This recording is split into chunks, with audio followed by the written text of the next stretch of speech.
Hi everyone, welcome to Lit Lab Learning. ഈ ഒരു വീഡിയോയിൽ നമ്മൾ ഡിസ്കസ് ചെയ്യുന്നത് റൈറ്റിംഗ് ഫോർ ടെലിവിഷൻ എന്നുള്ളതാണ്. ടെലിവിഷൻ എന്ന് പറയുന്നത് നമുക്കറിയാം, എല്ലാവർക്കും കാണാൻ ഇൻട്രസ്റ്റ് ഉള്ള, അല്ലെങ്കിൽ കുട്ടികളെ സംബന്ധിച്ചിടത്തോളം ആണെങ്കിലും വലിയവരെ സംബന്ധിച്ചിടത്തോളം ആണെങ്കിലും ഒക്കെ എല്ലാവർക്കും ഇഷ്ടമുള്ള ഒരു കാര്യമാണ് ടെലിവിഷൻ എന്ന് പറയുന്നത്. ഈ ഓൺലൈൻ മീഡിയ പ്ലാറ്റ്ഫോംസ് ഒക്കെ വരുന്നതിന് മുൻപ്, മൊബൈൽ ഫോണൊക്കെ വരുന്നതിൻ്റെ മുൻപാണെങ്കിലും നമ്മൾ എല്ലാ കാര്യങ്ങൾക്കും റേഡിയോനേക്കാളും അല്ലെങ്കിൽ ന്യൂസ് പേപ്പറിനേക്കാളും ഒക്കെ താല്പര്യത്തോടു കൂടി കണ്ടിരുന്നത്. കാരണം നമുക്ക് കാഴ്ചയും അതേപോലെ ഒരേ സമയം അതിലുള്ള വോയിസും എല്ലാം തന്നെ ഒരുമിച്ച് കമ്പൈൻ ചെയ്ത് കാണാൻ പറ്റുന്ന ഒരു മീഡിയമാണ് ടെലിവിഷൻ എന്ന് പറയുന്നത്. അതുകൊണ്ട് തന്നെയാണ് ആളുകൾക്ക് കൂടുതൽ അതിൽ എൻഗേജ് ആയിട്ട് ഇരിക്കാനും താല്പര്യപ്പെടുന്നത്. അപ്പം അത്തരത്തിൽ ആളുകളെ എൻഗേജ് ചെയ്ത് എല്ലാ രീതിയിലുള്ള സെൻസും അല്ലെങ്കിൽ നമ്മളുടെ കാഴ്ചയും കേൾവിയും ഒക്കെ യൂസ് ചെയ്തുകൊണ്ട് എങ്ങനെയാണ് നമ്മളതിൽ നല്ല സ്ക്രിപ്റ്റ് ചെയ്യുക അല്ലെങ്കിൽ നല്ലൊരു റൈറ്റപ്പ് കൊടുക്കുക എന്നുള്ളതാണ് ഡിസ്കസ് ചെയ്യുന്നത്.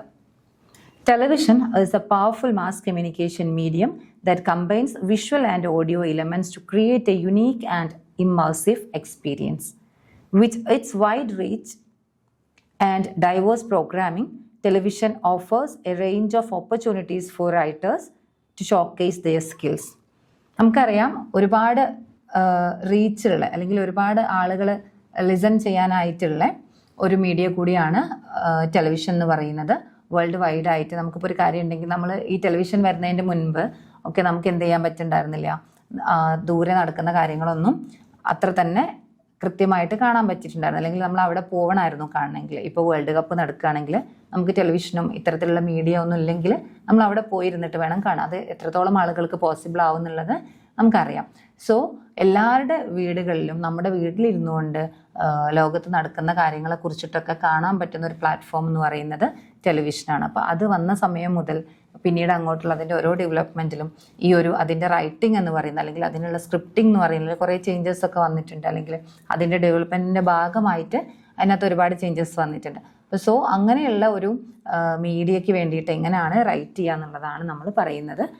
ടെലിവിഷൻ എന്ന് പറയുന്നത് നമുക്കറിയാം ഒരു പവർഫുൾ മാസ് കമ്മ്യൂണിക്കേഷനാണ്. എൻ്റർടൈൻമെൻറ്റിന് വേണ്ടിയിട്ടും എഡ്യൂക്കേഷന് വേണ്ടിയിട്ടും ഇൻഫർമേഷന് വേണ്ടിയിട്ടും ഒക്കെ യൂസ് ചെയ്യുന്ന ഒരു മീഡിയ കൂടിയാണ് ടെലിവിഷൻ എന്ന് പറയുന്നത്. അതിൻ്റെ ഫീച്ചേഴ്സാണ്, ടെലിവിഷൻ്റെ ഫീച്ചേഴ്സാണ് visual and audio elements. Television combines images, sound and music to create a more engaging and immersive experience. നമ്മളുടെ ഓഡിയൻസിനെ കൂടുതലായിട്ട് എൻഗേജ് ചെയ്യിപ്പിക്കാൻ വേണ്ടിയിട്ട് അല്ലെങ്കിൽ അവർക്ക് ഒരു നല്ല എക്സ്പീരിയൻസ് ഉണ്ടാക്കാൻ വേണ്ടിയിട്ട് യൂസ് ചെയ്യുന്നതാണ് ഇതിനകത്ത്. ടെലിവിഷനിൽ നമ്മൾ ഇമേജസും അതേപോലെ തന്നെ സൗണ്ട്സും മ്യൂസിക്സും ഒക്കെ തന്നെ കമ്പൈൻ ചെയ്തുകൊണ്ടാണ് അതിൻ്റെ ഒരു കോണ്ടന്റ് ക്രിയേറ്റ് ചെയ്യുന്നത്. ഇപ്പം ഏതൊരു ടെലിവിഷൻ പ്രോഗ്രാം എടുത്ത് നോക്കിക്കഴിഞ്ഞാൽ നമുക്ക് അതിൽ ഒരു ന്യൂസ് ആണെങ്കിൽ പോലും ന്യൂസ് ആങ്കർ വന്നിട്ട് ഡയറക്റ്റായിട്ട് ന്യൂസ് അങ്ങ് വായിക്കില്ല. അതിന് മുൻപ് അതിനൊരു ഇൻട്രോ അല്ലെങ്കിൽ ഒരു മ്യൂസിക് ഒക്കെ വന്ന ഒരു ഇൻട്രോ ഒക്കെ വന്നിട്ടാണ് നമ്മൾ ആ ഒരു ന്യൂസ് തുടങ്ങുന്നത്. ഒരു പഞ്ചിലാണ് നമ്മളത് തുടങ്ങുക. അത് കഴിഞ്ഞിട്ട് ന്യൂസ് ആങ്കർ വന്നിട്ട് ഇങ്ങനെ ന്യൂസ് വായിക്കുന്നു. അതിനുശേഷം അതിനകത്തുള്ള ഓരോ റിപ്പോർട്ട്സിലേക്ക് പോകുന്നു. ആ റിപ്പോർട്ട്സിൽ റിപ്പോർട്ടറെ കാണാം, അവരുമായിട്ട് കമ്മ്യൂണിക്കേറ്റ് ചെയ്യുന്ന കോമൺ മാനെ കാണാം. അതല്ലെങ്കിൽ ഏതെങ്കിലും പൊളിറ്റീഷ്യൻസോ അല്ലെങ്കിൽ അതോറിറ്റീസോ ഒക്കെ ഉണ്ടെങ്കിൽ അവരൊക്കെ അവരുമായിട്ട് കമ്മ്യൂണിക്കേറ്റ് ചെയ്യുന്നത് നമുക്ക് കാണാം. എന്താണോ ഹാപ്പൻ ചെയ്തിട്ടുള്ളത്, അവിടെ എന്തൊക്കെയാണ് നടക്കുന്നത് എന്നുള്ളത് ലൈവായിട്ട് കാണാം. റെക്കോർഡഡ് ആയിട്ടുള്ള വീഡിയോസിലാണെങ്കിൽ അങ്ങനെയും കാണാം. അപ്പോൾ ആ ഒരു രീതിയിൽ സ്ക്രിപ്റ്റ് ചെയ്യുമ്പോൾ നമ്മൾ എന്തൊക്കെ ശ്രദ്ധിക്കണം, എഴുത്തിൽ നോക്കുമ്പം ഓൾറെഡി നമ്മൾ പ്രൊവൈഡ് ചെയ്യുന്നൊരു കാര്യമുണ്ട്, വിഷ്വൽസ്. അതിനപ്പുറത്തേക്ക് എന്തെങ്കിലും ആയിരിക്കണം നമ്മുടെ വോയിസിൽ ഉണ്ടാവേണ്ടത്. അല്ലാണ്ട് അവിടെ പറഞ്ഞ കാര്യങ്ങൾ തന്നെ നമുക്ക് വീണ്ടും പറഞ്ഞതുകൊണ്ട് പ്രത്യേകിച്ച് കാര്യമൊന്നുമില്ല. അപ്പം അങ്ങനെ നമ്മൾ ശ്രദ്ധിക്കേണ്ട ഒരു മീഡിയമാണ് ടെലിവിഷൻ എന്ന് പറയുന്നത്. അതൊരു visual and audio elements provide ചെയ്യുന്ന ഓഡിയോ വിഷ്വൽ മീഡിയമാണ് നമ്മളുടെ ടെലിവിഷൻ എന്ന് പറയുന്നത്. High production values. Television programs often have high production values with elaborate sets, special effects and professional actors. ഇനി ഒരു ടെലിവിഷൻ പ്രൊഡക്ഷൻ നടക്കണമെങ്കിൽ അല്ലെങ്കിൽ ഒരു ടെലിവിഷൻ പ്രോഗ്രാം ഉണ്ടാവണമെങ്കിൽ അതിനകത്ത് ഒരുപാട് കാര്യങ്ങൾ ഉണ്ടായിരിക്കണം എന്നുള്ളത്, അല്ലെങ്കിൽ ഒരു ക്വാളിറ്റിയുള്ള കാര്യങ്ങൾ ഉണ്ടായിരിക്കണം എന്നുള്ളത്. അപ്പം നമുക്ക് അവിടെ സെറ്റ് വേണ്ടി വരും. അതേപോലെ തന്നെ നമ്മൾ ഇഫക്ട്സ് പ്രൊവൈഡ് ചെയ്യേണ്ടി വരും. നമ്മൾ ആക്ടേഴ്സിനെ, അതായത് പ്രൊഫഷണൽ ആയിട്ടുള്ള പ്രസൻറ്റേഴ്സ്, ആക്ടേഴ്സ്, ഇനിയിപ്പോൾ ന്യൂസിൻ്റെ കേസിലാണെങ്കിൽ ന്യൂസ് ആങ്കേഴ്സ്, റിപ്പോർട്ടേഴ്സ് എന്നുള്ളതൊക്കെ നമ്മൾ ക്രിയേറ്റ് ചെയ്യേണ്ട അല്ലെങ്കിൽ അവിടെ ഉണ്ടായിരിക്കേണ്ട കുറച്ച് കാര്യങ്ങളാണ്. സോ എങ്ങനെയാണ് ടെലിവിഷൻ പ്രോഗ്രാംസ് ഇത്തരത്തിൽ ക്വാളിറ്റി ഉള്ള അല്ലെങ്കിൽ ഒരു ഹൈ ലെവലിൽ നിൽക്കുന്ന കൈൻഡ് ഓഫ് പ്രൊഡക്ഷനിൽ എങ്ങനെയൊക്കെ ആയിരിക്കും ചെയ്യുക. ഇപ്പോൾ ഒരു സെറ്റ് പ്രൊവൈഡ് ചെയ്യുമ്പം ആ ഒരു സെറ്റിനകത്ത് അല്ലെങ്കിൽ ആ ഒരു ലൊക്കേഷനിൽ നമ്മൾ എന്തൊക്കെയാണോ അവിടെ ഉണ്ടാവേണ്ടത്, ഇപ്പോൾ ഒരു കാര്യം ഷൂട്ട് ചെയ്യുന്ന സമയത്ത് എന്തൊക്കെയാണ് ഉണ്ടാവുക, അതിൽ ഓരോ എലമെൻസും ഓരോ പ്രോപ്പർട്ടീസും നമുക്ക് ഇമ്പോർട്ടൻ്റ് ആണ്. ഇപ്പോൾ നമ്മളൊരു സീൻ ഷൂട്ട് ചെയ്യുവാണെങ്കിൽ ആ ഒരു സീനിൽ ഉണ്ടായിരിക്കേണ്ട ഒരു ടേബിൾ, ഇനി അതല്ലെങ്കിൽ ഒരു ഫോട്ടോ ചുമരിൽ വെച്ചിട്ടുണ്ടെങ്കിൽ അതൊക്കെ നമ്മൾ മനഃപൂർവ്വം അല്ലെങ്കിൽ നല്ല ബോധപൂർവ്വം അവിടെ വേണം എന്നുള്ള രീതിയിൽ വെക്കുന്നതാണ്. ഓരോന്നിനെ സൂചിപ്പിക്കുന്നുണ്ടാവാം, അല്ലെങ്കിൽ ഓരോന്നും ഓരോ കാര്യങ്ങൾ കമ്മ്യൂണിക്കേറ്റ് ചെയ്യുന്നുണ്ടാവാം. അപ്പം അങ്ങനെയൊക്കെ നോക്കുമ്പം കുറച്ചുകൂടിയും ഡിഫിക്കൽട്ടാണ് നമ്മളുടെ ഈ ഒരു ടെലിവിഷൻ സ്ക്രിപ്റ്റിംഗ് എന്ന് പറയുന്നത്. So wide reach, next point ആണ് wide reach. Television has a wide reach with the ability to broadcast to a large audience simultaneously. നമ്മുടെ ഈ ഒരു ടെലിവിഷൻ എന്ന് പറയുന്ന മീഡിയയ്ക്ക് എന്താണ് വൈഡ് റീച്ച് ഉണ്ട്. ഒരുപാട് ആളുകളെ, ഒരു വലിയ ഓഡിയൻസിനെ ഒരേ സമയം ഡിഫറെൻ്റ് ആയിട്ടുള്ള പ്രോഗ്രാംസിനെ ബ്രോഡ്കാസ്റ്റ് ചെയ്യാനുള്ള ഒരു കപ്പാസിറ്റി ഉള്ള മീഡിയമാണ് ടെലിവിഷൻ എന്ന് പറയുന്നത്. ഫോർത്ത് വൺ ആണ് emotional connection. Televisions visual and radio elements can create A strong emotional connection with viewers. നമുക്ക് ഈ ഒരു ടെലിവിഷൻ എന്ന് പറയുന്നത് നമ്മൾ പറഞ്ഞു ഓഡിയോ വിഷ്വൽ കമ്മ്യൂണിക്കേഷനാണ്. ഒരേ സമയം നമുക്ക് ഓഡിയോയും അതേപോലെ തന്നെ വീഡിയോയും പ്രൊവൈഡ് ചെയ്യുന്നുണ്ട്. സോ ഇത് കുറച്ചും കൂടി ആളുകളെ ഇമോഷണലി കണക്ട് ചെയ്യുന്ന ഒരു മീഡിയമാണ്. ഇപ്പോൾ റേഡിയോ എന്നുള്ളതിനേക്കാൾ കുറച്ചുകൂടി ആളുകൾക്ക് ഇഷ്ടം കാണാൻ വേണ്ടിയിട്ടുള്ളത് ടെലിവിഷനാണ്. അപ്പോൾ അത് അത്തരത്തിലുള്ള നമ്മളുടെ ആ ഒരു ഇമോഷൻസിനെയൊക്കെ അപ്പീൽ ചെയ്യുന്ന കൈൻഡ് ഓഫ് റൈറ്റിങ്സ് തന്നെ ആയിരിക്കണം നമ്മുടെ ടെലിവിഷനിലും റൈറ്റിംഗ് ചെയ്യുമ്പോൾ ഉണ്ടാവേണ്ടത് എന്നുള്ളതാണ്. Diverse programming. Television offers a diverse range of programming including news, dramas, comedies, documentaries and more. നമ്മൾ ടെലിവിഷൻ എന്ന് പറയുന്നതിന് ഡിഫറെൻറ്റ് കൈൻഡ് ഓഫ് പ്രോഗ്രാംസ് ഉണ്ട്. അപ്പോൾ അതിനകത്ത് നമുക്ക് കോമഡി ആയിട്ടുള്ള കാര്യങ്ങൾ പ്രൊവൈഡ് ചെയ്യുന്നുണ്ട്, എഡ്യൂക്കേഷൻ പർപ്പസിനുള്ള പ്രോഗ്രാംസ് ഉണ്ട്, ന്യൂസ് ഉണ്ട്, ഡ്രാമ ഉണ്ട്, അതേപോലെ തന്നെ ഡോക്യുമെൻ്ററീസ് ഉണ്ട്, ഒരുപാട് റിയാലിറ്റി ഷോസ് പോലുള്ള അങ്ങനെയുള്ള പരിപാടികളുണ്ട്. ഇപ്പോൾ ഫിലിം ആണെങ്കിൽ അതുണ്ട്, സോപ്പ് ഒപ്പേറാസ് അല്ലെങ്കിൽ സീരിയൽസ്, അങ്ങനെയുള്ള കാര്യങ്ങളൊക്കെ തന്നെ ടെലിവിഷൻ പ്രൊവൈഡ് ചെയ്യുന്നുണ്ട്. ഡൈവേഴ്സ് ആയിട്ടുള്ള പ്രോഗ്രാമിംഗ് ആണ് അല്ലെങ്കിൽ കോണ്ടന്റ് ആണ് ടെലിവിഷനുള്ളത് എന്നുള്ളതാണ്. Then key principles of writing for television. First one, visual storytelling. Use descriptive language to paint a picture of the scene, characters and action.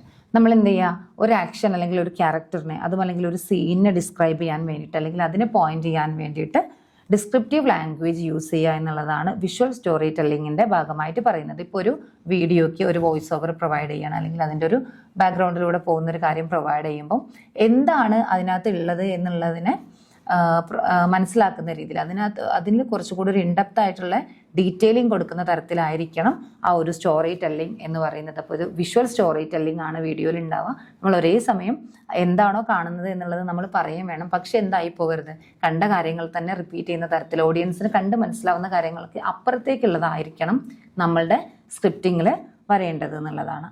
Dialogue driven. Use dialogue to reveal character, advance the plot and create tension. പിന്നീട് എന്താണ്, dialogue driven ആയിരിക്കണം എന്നുള്ളതാണ്. നമ്മൾ dialogues use ചെയ്തുകൊണ്ട് ഒരു ക്യാരക്ടറിനെ reveal ചെയ്യുക, അതേപോലെ തന്നെ പ്ലോട്ടിനെ ഇൻട്രൊഡ്യൂസ് ചെയ്യുക അല്ലെങ്കിൽ അഡ്വാൻസ് ചെയ്യുക, ദെൻ ടെൻഷൻ ക്രിയേറ്റ് ചെയ്യുക എന്നൊക്കെയുള്ളത്. അതായത് നമ്മളിപ്പോൾ ഒരു മൂവിയാണെന്ന് വിചാരിക്കാം, അതല്ലെങ്കിൽ ഏതെങ്കിലും ഒരു നമ്മളുടെ വിശ്വസിച്ചാലും ഇല്ലെങ്കിലും പോലെയുള്ള പ്രോഗ്രാംസ് ഒക്കെ ആണെങ്കിൽ അതിനകത്ത് ഒരു കാര്യത്തിന് അല്ലെങ്കിൽ ഒരാളെ ഇൻട്രൊഡ്യൂസ് ചെയ്യാൻ വേണ്ടിയിട്ട് അല്ലെങ്കിൽ അത് നടക്കുന്ന ഒരു കോണ്ടെക്സ്റ്റിനെ ഇൻട്രൊഡ്യൂസ് ചെയ്യാൻ അല്ലെങ്കിൽ ആ ഒരു സിറ്റുവേഷനെ ഇൻട്രൊഡ്യൂസ് ചെയ്യാൻ വേണ്ടിയിട്ട് കൊടുക്കുന്ന ഡയലോഗ്സ് അല്ലെങ്കിൽ വോയിസ് ഓവറൊക്കെ പ്രൊവൈഡ് ചെയ്യുമ്പം അതിനകത്തുള്ള നല്ല പഞ്ചിങ് ആയിട്ടുള്ള അല്ലെങ്കിൽ ആളുകളെ അട്രാക്ട് ചെയ്യുന്ന തരത്തിലുള്ള റൈറ്റിങ്സ് ആണ് നമ്മൾ പ്രൊവൈഡ് ചെയ്യേണ്ടത്. Pacing and timing. Control the pace and timing for the script to create tension, suspense and emotional resonance. നമ്മൾ കൃത്യമായിട്ട് പേസും ടൈമും ഒക്കെ കൊടുക്കുക എന്നുള്ളതാണ്. അതായത് ഇപ്പം ചില സ്ഥലത്ത് സൈലൻസ് ആയിരിക്കും വേണ്ടി വരിക. ഒരു മൂവീസൊക്കെ കാണുമ്പോൾ നമുക്കറിയാം, ഇപ്പോൾ നമ്മളൊരു ഹൊറർ മൂവിയാണ് കാണുന്നത്, അതല്ലെങ്കിൽ ഒരു ത്രില്ലറാണ് കാണുന്നതെന്ന് വിചാരിക്കുക. അപ്പോൾ അതിനകത്ത് ഒരാളിങ്ങനെ അറ്റാക്ക് ചെയ്യാൻ ചെല്ലുന്ന ഒരു സിറ്റുവേഷൻ ആണെങ്കിൽ ആ സമയത്ത് ഉണ്ടാകുന്ന മ്യൂസിക് എന്ന് പറയുന്നത് നമ്മളുടെ ഒരു ഹാർട്ട് ബീറ്റ്സ് കൂടുന്ന തരത്തിലുള്ള മ്യൂസിക്സ് ആയിരിക്കും. അതെന്തിനാണ്, കാണുന്ന അല്ലെങ്കിൽ നമ്മുടെ വ്യൂവേഴ്സിന് ആ ഒരു ഫീൽ കിട്ടാൻ വേണ്ടിയിട്ടാണ്. അവരൊരു പേടി ഉണ്ടാക്കുക അല്ലെങ്കിൽ അവരിലൊരു ക്യൂരിയോസിറ്റി ഉണ്ടാക്കുക എന്നുള്ളതൊക്കെയാണ് ഇതുകൊണ്ട് ഉദ്ദേശിക്കുന്നത്. അപ്പോൾ ചില സ്ഥലത്ത് സൈലൻസ് എന്ന് പറയുമ്പം നമുക്ക് ഒന്നും ഒരു ശബ്ദവും ഇല്ലാത്തൊരു സിറ്റുവേഷൻ ആണെങ്കിൽ അതും ചില സമയത്ത് പേടി തരും, അല്ലെങ്കിൽ ചില സമയത്ത് നമ്മളെ ടെൻഷനാക്കും എന്നുള്ളതാണ്. അപ്പം അങ്ങനെയുള്ള പേസിങ് ആൻഡ് ടൈമിംഗ് ഒക്കെ ശ്രദ്ധിക്കുക എന്നുള്ളതാണ് ഈ ഒരു പോയിന്റിനകത്ത് പറയാനുള്ളത്. Then use action, dialogue and visual to tell the story rather than simply narrating. നമ്മൾ നേരത്തെ നെറേറ്റീവ് സ്റ്റൈൽ ഓഫ് ന്യൂസ് റൈറ്റിങ്ങിലൊക്കെ നെറേഷൻ, അതായത് ഒരു ഡിസ്ക്രിപ്ഷൻ കൊടുക്കുന്നതിനെ കുറിച്ചിട്ടാണ് പറഞ്ഞുകൊണ്ടിരുന്നത്. അത് എന്താണ് അവിടെ ഹാപ്പൻ ചെയ്തത് എന്നുള്ളതിനെ ഇങ്ങനെ ഒരു നറേഷൻ പ്രൊവൈഡ് ചെയ്യുന്നു. അത് നമുക്ക് എന്തിൽ പറ്റില്ല, ടെലിവിഷനിൽ പറ്റില്ല. അതിനേക്കാൾ ആക്ഷൻസും ഡയലോഗ്സും വിഷ്വൽസും ഒക്കെ യൂസ് ചെയ്തുകൊണ്ട് നമ്മളൊരു സ്റ്റോറി ടെല്ലിംഗ് ആണ് പ്രൊവൈഡ് ചെയ്യേണ്ടത്. ജസ്റ്റ് അതിന് നെറേറ്റ് ചെയ്യുന്നതിനപ്പുറത്തേക്ക് നമ്മുടെ വിഷ്വൽസും അതേപോലെ തന്നെ ആക്ഷൻസും ഡയലോഗ്സും ഒക്കെ കമ്പൈൻ ചെയ്തുകൊണ്ട് ഒരു ബെറ്റർ എക്സ്പീരിയൻസ് നമ്മുടെ ഓഡിയൻസിന് കൊടുക്കുക എന്നുള്ളതാണ് നമ്മൾ റൈറ്റിങ്ങിൽ ശ്രദ്ധിക്കേണ്ടത്. Then use clear and concise language to convey complex ideas and emotions. Complex ideas and ഇമോഷൻസിനെ കൺവേ ചെയ്യാൻ വേണ്ടിയിട്ട് concise and clear language use ചെയ്യുക എന്നുള്ളത്. Then describe visuals than repeating what viewers can already see. Provide context or background information to enhance the visual. നമ്മളുടെ വിഷ്വലിനെ enhance ചെയ്യുന്ന രീതിയിലുള്ള background information അല്ലെങ്കിൽ context ഒക്കെ പ്രൊവൈഡ് ചെയ്യുക. ഇപ്പോൾ നമ്മൾ ചില സിനിമകളൊക്കെ തുടങ്ങുമ്പോൾ ഒരു വോയിസ് ഓവറൊക്കെ ഇങ്ങനെ ഉണ്ടാവും. ആ വോയിസ് ഓവറിൽ ഒരു ക്യാരക്ടറിനെ ഇൻട്രൊഡ്യൂസ് ചെയ്യുന്നതാവാം, അതല്ലെങ്കിൽ ഒരു നാടിനെ ഇൻട്രൊഡ്യൂസ് ചെയ്യുന്നതാവാം. അതായത് എന്താണ് ആ ഒരു സ്റ്റോറിയുടെ ബാക്ക്ഗ്രൗണ്ട് എന്നുള്ളത് പറയാം. ചിലപ്പോൾ ഒരു ഫ്ലാഷ് ബാക്ക് പറയുന്നതാവാം. ചില ആളുകളിൽ ഇങ്ങനെ ഒരു നെറേഷൻ കാണാറുണ്ട്, പ്രത്യേകിച്ചും ഏതെങ്കിലും ഒരു പോപ്പുലർ ആയിട്ടുള്ള ആക്ടർ തന്നെ നെറേറ്റ് ചെയ്യുന്നത്. ഇപ്പോൾ മഹേഷിൻ്റെ പ്രതികാരം സിനിമ തുടങ്ങുമ്പോഴൊക്കെ നമ്മളിങ്ങനെ മഹേഷിനെ ഇൻട്രൊഡ്യൂസ് ചെയ്യുന്ന അല്ലെങ്കിൽ മഹേഷിൻ്റെ നാടിനെ ഇൻട്രൊഡ്യൂസ് ചെയ്യുന്ന ഒരു സീനൊക്കെ ഉണ്ട്. അപ്പം അത്തരത്തിൽ ചെയ്യുമ്പം ഒരുപാട് ഡീറ്റെയിലിംഗ് അവിടെ നമ്മൾ പ്രൊവൈഡ് ചെയ്യേണ്ടി വരും. ഒരാളെ ഇൻട്രൊഡ്യൂസ് ചെയ്യുമ്പോൾ അല്ലെങ്കിൽ ഒരു നാടിനെ ഇൻട്രൊഡ്യൂസ് ചെയ്യുമ്പോഴൊക്കെ എന്തൊക്കെയായിരിക്കും അയാളുടെ ക്യാരക്ടർ ഇതൊക്കെയാണെന്ന് കാണിക്കാൻ വേണ്ടിയിട്ട്, അല്ലെങ്കിൽ അയാളുടെ ഒരു രീതി ഇങ്ങനെയാണ്, ആ നാടിൻ്റെ ഒരു രീതി ഇങ്ങനെയാണെന്നൊക്കെ കാണിക്കാൻ വേണ്ടിയിട്ട് എന്തൊക്കെ മൈന്യൂട്ടായിട്ടുള്ള കാര്യങ്ങളൊക്കെ ചെയ്യാൻ പറ്റുമോ അതൊക്കെ നമ്മുടെ റൈറ്റിങ്സിൽ ഉണ്ടായിരിക്കുക എന്നുള്ളതാണ് ഈ provide context or background information to enhance the visual എന്ന് പറയുന്നത്. ഈ ബാക്ക്ഗ്രൗണ്ട് ഇൻഫർമേഷൻ കിട്ടിക്കഴിഞ്ഞാലാണ് ഇനി വരാൻ പോകുന്ന അല്ലെങ്കിൽ അവിടെയുള്ള വിഷ്വലിനെ നമുക്ക് കുറച്ചും കൂടിയും അതിൻ്റെ സിഗ്നിഫിക്കൻസ് ഒക്കെ ആളുകളിലേക്ക് ഡീറ്റെയിൽ ആയിട്ട് എത്തുക എന്നുള്ളതാണ്. Short and punchy sentences. നമ്മൾ ഷോർട്ടായിട്ടുള്ള പഞ്ചി സെൻറ്റൻസസ് യൂസ് ചെയ്യുക എന്നുള്ളതാണ്. വളരെ വലിയ വോയിസ് ഓവറോ അല്ലെങ്കിൽ വലിയ ഡയലോഗ്സും കാര്യങ്ങളൊന്നും അല്ലാണ്ട് ബ്രീഫായിട്ട് ഷോർട്ടായിട്ട് എന്നാൽ നല്ല ക്യാച്ചിങ് ആയിട്ടുള്ള കാര്യങ്ങൾ വേണം ടെലിവിഷനിൽ യൂസ് ചെയ്യാൻ വേണ്ടിയിട്ട് എന്നുള്ളതാണ്. Emphasize strong leads and headlines should be clear, direct and relevant. പിന്നെയോ ലീഡ്സ് അതേപോലെ ഹെഡ്ലൈൻസ് ഒക്കെ യൂസ് ചെയ്യുമ്പം strong leads and headlines use ചെയ്യുക. നമ്മളിപ്പം ഏതെങ്കിലും ഒരു വിവാദം ഉണ്ടാക്കുന്ന തരത്തിലുള്ള ന്യൂസൊക്കെ ഉണ്ടെങ്കിൽ അതിൻ്റെ ഹെഡ്ലൈൻ വായിക്കുന്നതൊക്കെ നല്ല പഞ്ചിലുള്ള അല്ലെങ്കിൽ നല്ല സ്ട്രോങ് ആയിട്ടുള്ള ഒരു റെലവൻ്റ് ആണെന്ന് തോന്നിപ്പിക്കുന്ന തരത്തിലുള്ള കാര്യങ്ങളായിരിക്കും. അപ്പം അത്തരത്തിൽ നമ്മളുടെ ലീഡ്സിനെയും ഹെഡ്ലൈൻസിനെയും ഒക്കെ എന്ത് ചെയ്യുക, എംഫസൈസ് ചെയ്യുക എന്നുള്ളതാണ്. A lead and headline should be clear, direct and relevant. എന്താണ് ഏത് മീഡിയ ആണെങ്കിലും നമ്മൾ ശ്രദ്ധിക്കേണ്ട കാര്യമാണ്. ലീഡ് അതേപോലെ തന്നെ നമ്മളുടെ ഹെഡ്ലൈൻ എന്ന് പറയുന്നത് അത് സിമ്പിളായിരിക്കണം, ഡിറക്റ്റ് ആയിരിക്കണം, അതേപോലെ തന്നെ ക്ലിയർ ആയിരിക്കണം എന്നുള്ളത്. എന്താണോ നമ്മൾക്ക് വരാൻ പോകുന്ന കാര്യം അതിനെ സമ്മറൈസ് ചെയ്യുന്ന, അതിലേക്ക് ഇൻഡിക്കേറ്റ് ചെയ്യുന്ന കൈൻഡ് ഓഫ് റൈറ്റിംഗ് ആണ് നമ്മൾ ഹെഡ്ലൈനിലും ലീഡിലൊക്കെ പ്രൊവൈഡ് ചെയ്യേണ്ടത്. Use active voice. എന്താണ് ആക്റ്റീവ് വോയിസ് യൂസ് ചെയ്യുക. പാസീവ് വോയിസിനേക്കാൾ ബെറ്റർ ആയിട്ട് മീഡിയ റൈറ്റിങ്ങിൽ നമ്മൾ യൂസ് ചെയ്യുന്നത് ആക്റ്റീവ് വോയിസസ് ആണെന്നുള്ളത് ഓർത്ത് വയ്ക്കുക. Then integrate quotes and sound bites. Sound bites provide authenticity and add human element to the story. നമ്മൾ കോഡ്സും അതേപോലെ തന്നെ സൗണ്ട് ബൈറ്റ്സും യൂസ് ചെയ്യുക എന്നുള്ളതാണ്. ഇപ്പോൾ എക്സാമ്പിളായിട്ട് ഒരു ന്യൂസ് റിപ്പോർട്ടിംഗ് ആണ് നടക്കുന്നതെങ്കിൽ സൗണ്ട് ബൈറ്റ്സ് എന്ന് പറഞ്ഞു കഴിഞ്ഞാൽ അവിടെയുള്ള ആളുകളോ നമ്മുടെ ഐ വിറ്റ്നസ്സോ അല്ലെങ്കിൽ ഏതെങ്കിലും അതോറിറ്റിയോ അല്ലെങ്കിൽ ഒഫീഷ്യൽസോ ഒക്കെ എന്ത് ചെയ്യാണ് ഇതിനെക്കുറിച്ചിട്ട് സംസാരിക്കുകയാണ് ഓഡിയൻസിൻ്റെ അടുത്ത്. അപ്പോൾ അത്തരത്തിൽ സംസാരിക്കുമ്പോൾ അതിന് കുറച്ചും കൂടിയും ഒതൻറ്റിസിറ്റി ആ ഒരു ന്യൂസിന് അല്ലെങ്കിൽ ആ ഒരു പ്രോഗ്രാമിന് കിട്ടും എന്നുള്ളതും, അതുപോലെ തന്നെ ആളുകൾക്ക് കുറച്ചുകൂടി താല്പര്യമുള്ള ഒരു ഹ്യൂമൻ എലമെൻ്റ് ആ സ്റ്റോറിക്ക് വരുമെന്നുള്ളത് കൂടിയാണ് ആ ഒരു പോയിന്റിൽ നമുക്ക് ഹൈലൈറ്റ് ചെയ്യേണ്ടത്. അതായത് ഇപ്പം ഒരു കേസ് നടന്നുകൊണ്ടിരിക്കുകയാണെങ്കിൽ ആ കേസിൻ്റെ പ്രധാന ഹൈലൈറ്റ്സ് എന്താ അല്ലെങ്കിൽ പ്രധാനപ്പെട്ടിട്ടുള്ള അപ്ഡേറ്റ്സ് എന്താണെന്ന് അറിയാൻ വേണ്ടിയിട്ട് കോർട്ടിൽ നിന്ന് ഇറങ്ങി വരുന്ന വക്കീലിനോട്, അത് അല്ലെങ്കിൽ ആ കേസ് ലീഡ് ചെയ്യുന്ന പോലീസ് ഓഫീസറോടൊക്കെ അഭിപ്രായം ചോദിക്കുന്നത്. അത് ചോദിക്കുമ്പം അവർ പറയുമ്പോൾ അത് അത്രയും ആളുകൾക്ക് കേൾക്കാൻ താല്പര്യമുള്ള ഒരു കാര്യമായിരിക്കും അതായത് പുതിയൊരു ഇൻഫർമേഷനുമാണ്. അതേസമയം ആ ഒരു സ്റ്റോറിയുടെ വളരെ ഇമ്പോർട്ടൻ്റ് ആയിട്ടുള്ള ഒരു പേഴ്സൺ അല്ലെങ്കിൽ ഒതൻറ്റിക് ആയിട്ടുള്ള ഒരു പേഴ്സൺ ആണ് അത് പറയുന്നത്. സോ അതിൻ്റെ ഒതൻറ്റിസിറ്റി ഇംപ്രൂവ് ചെയ്യുക അല്ലെങ്കിൽ ഇൻക്രീസ് ചെയ്യുക എന്നൊക്കെയാണ് നമ്മൾ ഇൻ്റഗ്രേറ്റ് കോഡ്സ് ആൻഡ് സൗണ്ട് ബൈറ്റ്സിലൂടെ പറയുന്നത്. Use strong transitions.